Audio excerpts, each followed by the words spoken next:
Mr. President, only last week, the international community honored the memory of thousands of innocent victims from around the world who lost their lives not far from here in New York 15 years ago in a most horrifying terror attack. The world has not yet forgotten that the trail of that dastardly attack led all the way to Abbottabad in Pakistan. The land of Takshila, one of the greatest learning centers of ancient times, is now host to the Ivy League of terrorism. A young officer from the Indian state of Jammu and Kashmir, Umar Fayaz, was kidnapped at a wedding celebration. He was brutally tortured and killed by Pakistan-supported terrorists in May 2017. This is a true picture.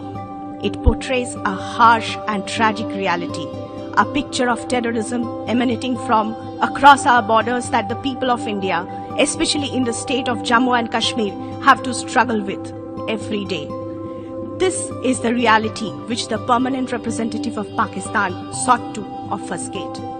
Mr. President, the true face of Pakistan is not hidden from anyone. The invocation of phrases such as pogrom, bloodbath, racial superiority, pick up the gun, and fight to the end reflect a medieval mindset and not a 21st century vision. Pogroms, Prime Minister Imran Khan Niazi, are not a phenomenon of today's vibrant democracies.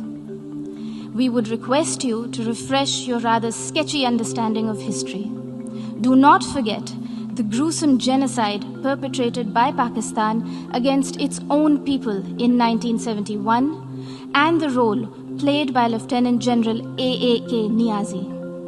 A sordid fact that the Honorable Prime Minister of Bangladesh reminded this assembly about earlier this afternoon.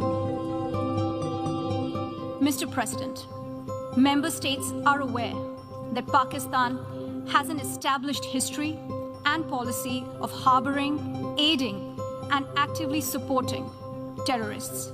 We keep hearing that Pakistan is a victim of terrorism. This is the country which is an arsonist disguising itself as a firefighter. Pakistan nurtures terrorists in their backyard in the hope that they will only harm their neighbors. Our region, in fact, the entire world, has suffered because of their policies.